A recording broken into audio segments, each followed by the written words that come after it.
qui est inacceptable. Nous demandons une dépathologisation réelle de nos parcours de soins, un accès aux soins de transition garanti et gratuit pour toutes les personnes trans qui le désirent, sur la base du consentement éclairé.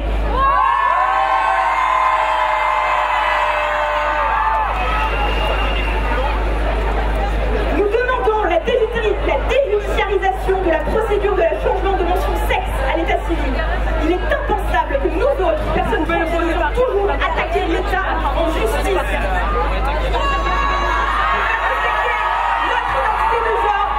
Documents d'identité. Nous demandons une procédure gratuite et déclarative qui soit aussi accessible aux personnes trans mineures. Nous demandons également la réécriture de la circulaire de 2016 encadrant le changement de prénom en mairie. Cette circulaire contrevient à l'article 225 du Code pénal et incite les officiers d'état civil à des discriminations. Nous demandons à ce que les demandes de changement de prénom des personnes trans soient examinées sur une base déclarative avec une décision immédiate, comme cela se fait déjà dans plusieurs mairies de France.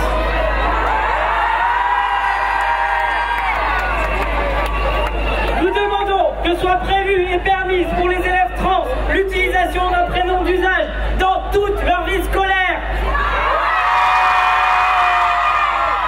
Le non-respect de l'identité de genre et du prénom d'usage des élèves trans constitue une violence transphobe inacceptable. Cette violence a conduit au suicide de nombreux élèves et étudiants trans ces derniers mois et années. Il est urgent que l'éducation nationale prenne des dispositions pour que cela cesse. Nous demandons, nous exigeons la formation continue par les associations de l'ensemble des personnels de l'éducation nationale sur les LGBTI-phobies. La formation et la sensibilisation des personnels et des élèves ne doit plus être une possibilité pour les chefs d'établissement, mais bien une obligation. Car la persistance des LGBTI-phobies en milieu scolaire contrevient aux valeurs républicaines et à l'égalité des chances, et ce n'est pas acceptable. Nous demandons l'accès pour toutes et toutes, quelle que soit leur identité de genre et leur situation de famille, à la procréation médicalement assistée. Et aux techniques de don et de conservation de gamètes. Il est impensable que la révision de la loi bioéthique exclue les hommes trans et les personnes non binaires. Il est impensable que les hommes trans et les personnes non binaires ne puissent pas avoir l'aide de la procréation médicalement assistée pour porter leurs enfants, et ce, quel que soit leur état civil et quelle que soit leur situation de famille.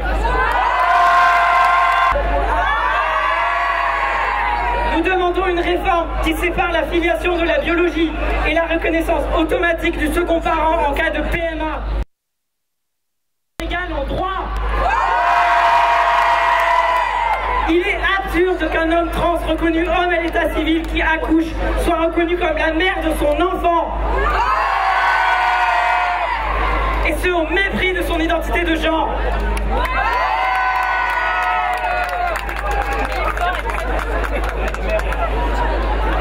Nous demandons la transcription inconditionnelle de l'état civil des enfants nés à l'étranger par gestation pour l'autrui. Toute la famille, tous les parents méritent d'être également reconnus et protégés par les droits français. Nous demandons la régularisation immédiate, inconditionnelle et sans enquête de vérification de toutes les personnes migrantes LGBT. Nul ne quitte son pays par choix ou par confort. Il s'agit d'une nécessité vitale. Un exil qui force doit être reconnu en tant que tel.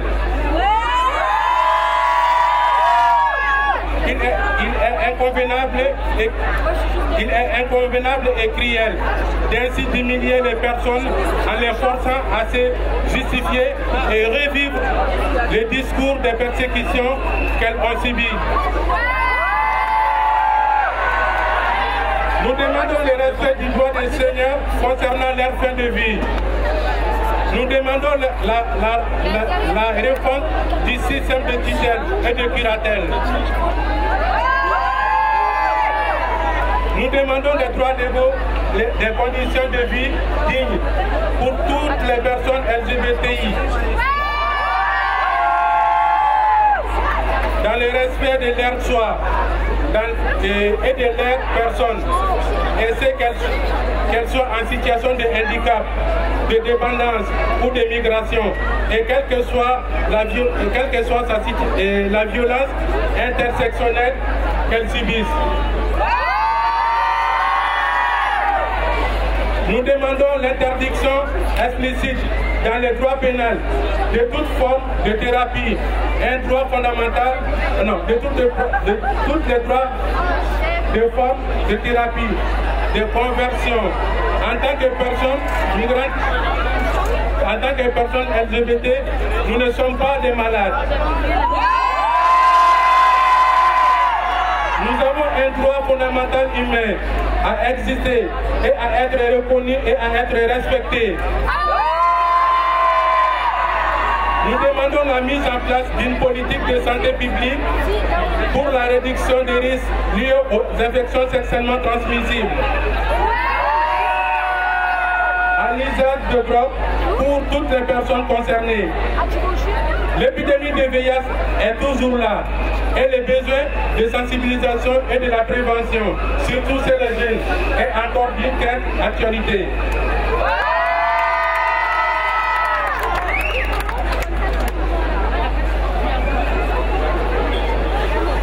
Nous demandons la mise en place d'un réel droit du travail et d'une politique sociale de protection des travailleuses et travailleurs du sexe. Nous demandons également l'abrogation de la loi du 13 avril 2016. C'est une loi puritaine et liberticide qui interdit l'achat d'actes sexuels. Cette loi précarise les travailleuses et les travailleurs du sexe et considère comme des personnes délinquantes toute personne qui leur viendra en aide. Cette loi d'un autre âge met en péril la sécurité des personnes en situation d'extrême précarité. Il est urgent de l'abroger. Nous demandons la création d'un centre LGBTI+ à Marseille. Nous sommes la deuxième ville de France et aucun pouvoir public n'a eu le courage politique de nous donner l'opportunité d'avoir une structure publique capable de nous accueillir, de vous accueillir et de défendre vos droits. Nous demandons à ce que les élus du territoire, de la ville de Marseille, du département des Bouches-du-Rhône, de la région Provence-Alpes-Côte d'Azur prennent des positions claires contre toute forme de LGBTI-phobie. Il ne suffit pas d'un tweet, un post Facebook ou une petite phrase dans les journaux ou une photo à la Pride. Nous demandons un engagement à l'année. Nous voulons une politique transversale, lisible et ambitieuse. Il en va de la responsabilité des pouvoirs publics et de l'égalité de tous les citoyens devant la loi et le droit. Mais d'habitude, ils ont dit Enfin, nous demandons à nos communautés de prendre conscience de toutes les formes de discrimination et les phénomènes de rejet qui persistent encore même en leur sein. Plus que jamais, nous vous appelons à la solidarité. La sororité et la fraternité n'ont d'effet qu'avec votre empathie. Face à la montée des fascismes, de l'obscurantisme, face aux atteintes à nos droits, à nos personnes, nous devons nous montrer exemplaires. Soyons à l'écoute, acceptons nos différences sans idéologie. Soyons les dignes héritiers de Stonewall. Marseille, pour que la marche se passe bien, on va avoir une bénédiction des sœurs ici présentes. Je passe le micro à sœur Isadora et sœur Marie-Sulpice.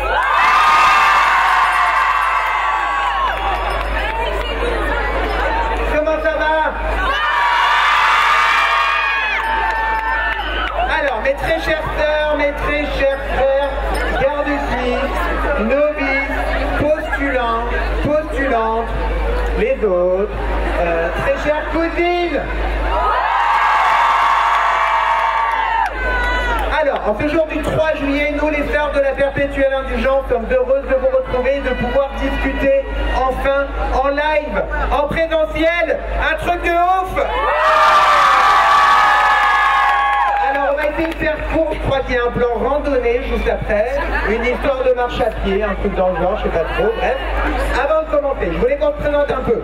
Je m'appelle Sœur Isadora de la Métamorphose et de l'Extase. T'en jettes, hein? Du couvent déchaîné, mission des cagoles. Ma couleur c'est le gris argenté et j'ai 4 années de vie sororale. Je suis une personne bigenrée et... si, je suis une personne, hein, faut pas tester des poumons, tout ça, enfin, le tout en plus au moins bon état et dans un ordre improbable, mais si. Non. Je suis une personne bigenre d'orientation sexuelle PD. Mon pronom c'est ma sœur et le reste du temps il et ou elle. Laisse-moi 5 minutes. C'est un peu le chaos, mais on s'organise. Avec nous ce soir, il y a un ange, père d'une fille de 22 ans, cisgenre, PD lui aussi. On a sœur Minima et elle fait le maximum, ambassadrice des causes désespérées, dites la puce du couvent. Sa couleur, elle en a pas, ou en tout cas elle en a plusieurs, elle est multicolore, au cas où vous l'auriez pas deviné. Et ce soir, ça sera la sœur post-it. Si vous avez des petits messages, vous pouvez les écrire sur des post-it et les aggraver, pas sur elle, sur sa crénoline. Merci de la protéger. Alors, vous avez dû le remarquer, mais on est bon nombre de créatures en cornette et autres accoutrements improbables parmi nous ce soir. Ils ont dû oublier de fermer les portes des cellules du poulailler central. Un vrai lâcher de pintade pour la Pride de Marseille cette année. Du couvent déchaîné, sœur Marie-Fulbis. Sœur Marie-Fellation. Garde-suite Godfinger. Novice Saracol. Et Obladi. Du couvent de Paris, sœur Marie-Sophia. Sœur Iotopia. Postulante Chachou. Et postulante Henri Caca. Du couvent Doc, Marie B des Anges. Novice, pardon, Piplim. Postulante Alexandre. Et enfin du couvent des Traboules, sœur Bérénice. Sœur Lasagna. Sœur Priscilla. Sœur Lopis Elvis. Postulante sœur Maud. Un bordel, hein, ça. Et pour ne pas dire un joli micmac. 5 minutes. C'est précisément ce bordel que nous sommes venus célébrer ici pendant toute la durée du festival, comme pendant le reste de l'année d'ailleurs. Donc que tu sois toujours trop noir, toujours trop pauvre, toujours trop gros, ou jamais assez fine, jamais assez féminine, ou toujours trop passionnée, toujours trop borderline, ou jamais assez dans la merde. Bref, vous l'avez compris, la liste est longue. De tous ces adjectifs qui font de nous des frics et qu'on est les fiers d'être et de représenter aujourd'hui. Donc, aimez vos particularités, jouissez de votre individualité, surtout, soyez toujours trop vous-même.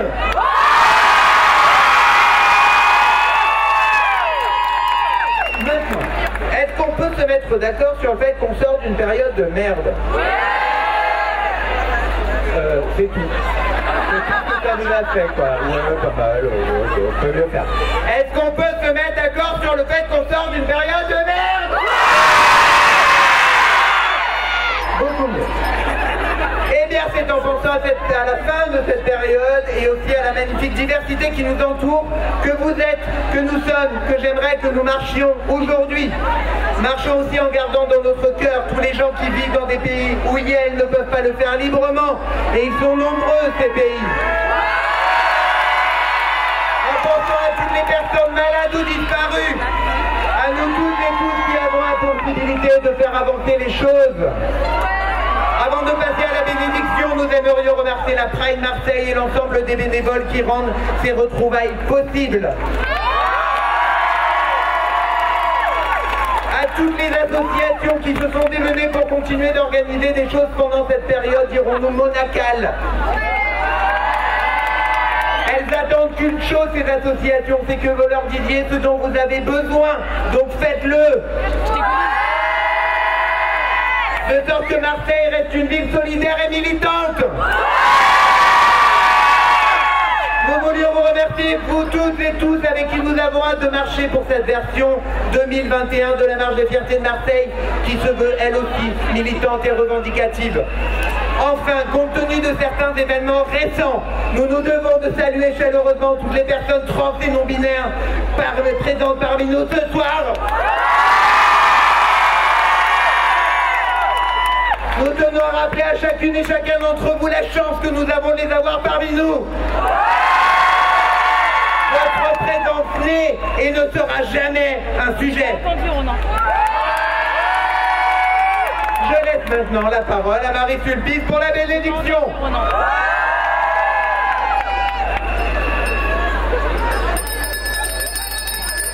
À présent, nous allons invoquer et vous placer tous et toutes sous la haute protection de nos saints protecteurs. Sainte Pouffe, patronne des couvents de France.